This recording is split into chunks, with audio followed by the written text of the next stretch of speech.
Hey everyone, finally doing a video again. This little fella's gotten a much bigger, I'm sure, since the last video. You've probably seen him.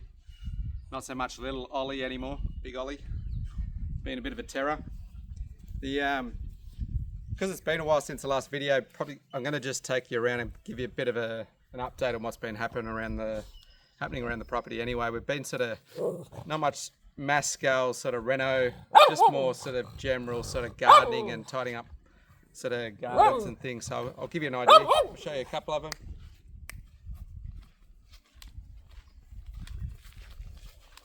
So it's still the same garden boxes and stuff like that. You can sort of see that we've got some new stuff over here. So we've got a sort of bit of beetroot, bit of lettuce, corn, some other things that we've sort of got going on here. There's a lot of stuff that sort of hasn't been working basically. So we're sort of still just trying to get an idea of what goes well in full sun, what sort of wants a bit more shade. So the bananas, they're doing pretty well. We're just still trying to get an idea of when to sort of cut the flower off. So the ends basically get a large purple flower. I don't know if we've got one on here. If I notice one, I'll show you. But basically, got to lop the flower off the end there, and basically when the last ring of bananas essentially start shooting, and then they should sort of ripen and get ready for picking from there. So haven't got our first bunch yet, but hopefully soon. Same again, we've got another bunch up here as well. Can't see any that's sort of shooting a flower. But with the banana trees, I've got to get in there and start cutting some back. Basically, it's supposed to just have the grandmother, mother, daughter, so basically the three, and then any extra banana trees that shoot up, supposed to sort of take out. And basically, once they start flowering, knock it out and let the next pup come through. It's that's banana trees, and then we got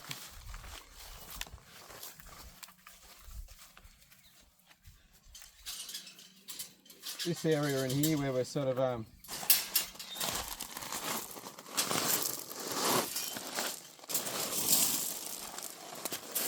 been pebbling and tidying it all up. We've just found it's an absolute weed fest. I swear we spend half our weekends weeding at the moment, so we're trying to find a way to try and minimise that weeding. So what we've sort of done is just get a bit of river rock, create a few pathways, just mulching around a lot of the garden areas that have still got the soil underneath. So we're going to get a lot more stuff through. So we've sort of got blueberry trees over in there. The lime trees and all that are going to end up out in a paddock, so we're not going to put them in the ground. They'll get too big, but a couple other veg in there as well. A bit of basil, herbs, stuff like that in here as well. So we haven't quite finished in here, so it's all just been sort of fixed up and stuff. Absolute truckload of ginger.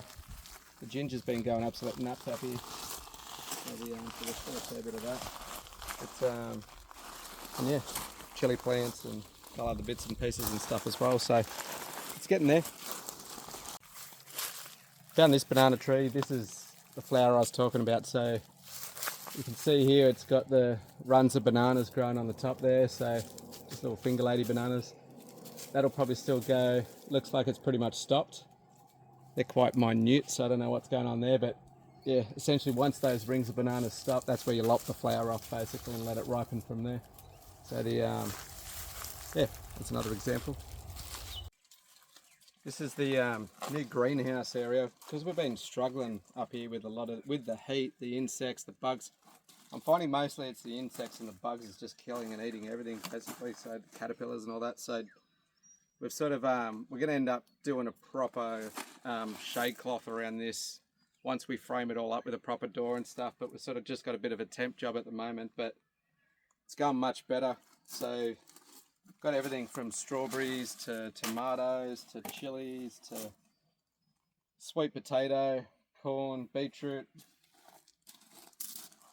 all other herbs and stuff like that in there, spinach and all that sort of stuff as well.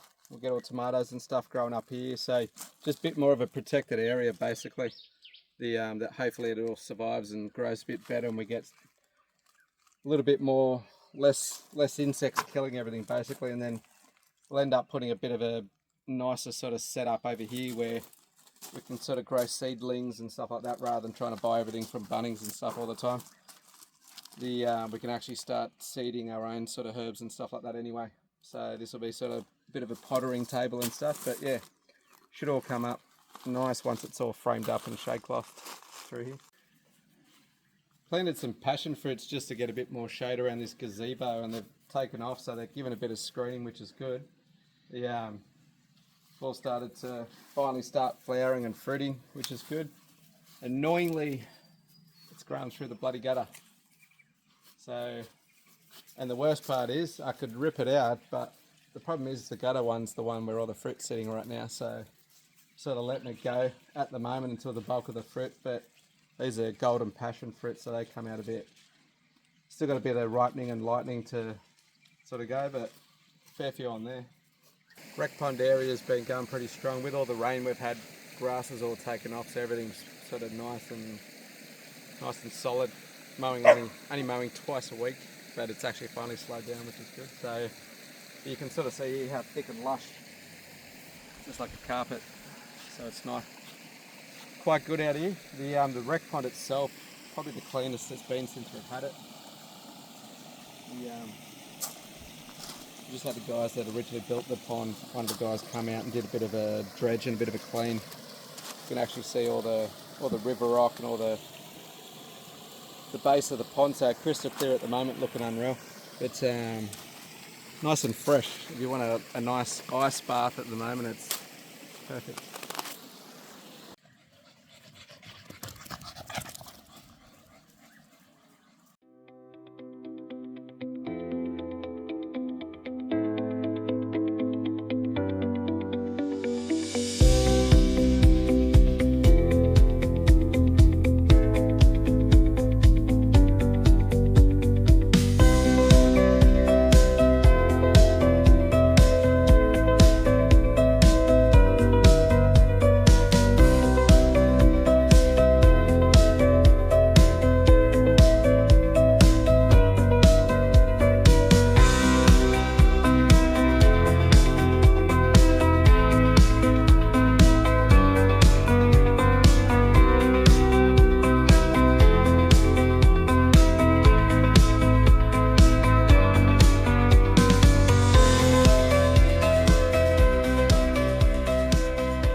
Finally got the goat barn now chook pen basically finished off, so it's all Avery mesh protected, stop the big wrigglies and other things getting in. But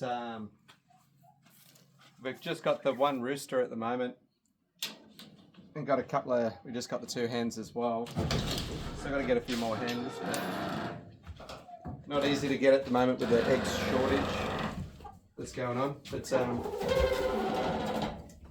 it's this one over here, I think according to Tyler, is Sergeant Bruce Clarkson, I think is his name. It's a good looking rooster. Haha, dad joke. Yeah, and these are the 2 Sussex, I think they are, hens, from memory. The actually really nice looking hens too. So they're at point of lay, so basically they're all ready to sort of start laying. So we've got to keep all these guys in here. We've got to build these nesting boxes. The good old Phil, Amy's dad, gave us a hand throwing these together as well.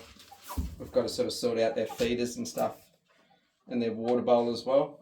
But we've still got a few more hens to come, but I thought I'd have a crack at hanging this bit of lettuce, something for them to play with and have a bit of a feed, and they've actually looked like they've destroyed it, so that looks like it actually worked pretty well. So they've got to stay in here for basically probably around 2 weeks, just so that they understand that this is their home and they don't go off and take off, and because we're going to actually free range them in the paddock, so they need to know that they've got to come back here at night and they'll make their own way. So, but yeah, going good. Yeah, so after they've been in there for the 2 weeks, they'll basically be able to we'll have them literally just free ranging around this top paddock here. So they're just going to be in with the goats and the cows and stuff. They are all one big happy family, but then apparently at night they'll understand that this is their home, this is their safe place. So we'll get a little door and stuff and finish sort of fixing this up even a little bit more than what it is now. But we'll have a little door where they can sort of get in. They know at night to go in there, and that's their place away sort of from all the foxes, other things that might get them. This is the other thing that we've been doing. Instead of filming around the property making videos, we've been out here trying to get used to taking this thing out the river. So the first time boating, so it's been a bit of a learning curve sort of kicking off, but it's just a Tillamotta, so hand steer, so it's not too bad. But it's got a nice 50 horsepower. Got the sounder, which I've sort of learned up here that without a sounder you can't survive because there's no buoys or anything that tell you where to go. So if you don't have a sounder, you don't know how deep you are. Can't see the sandbanks. But no, absolutely love this boat. Got a nice floor in there. Got the electric trolling motor on the front. And we've taken the bimini off. Otherwise it's normally got the roof and stuff on there as well. But yeah, we've been in this thing almost every week for the last couple of months, so hooked on the fishing.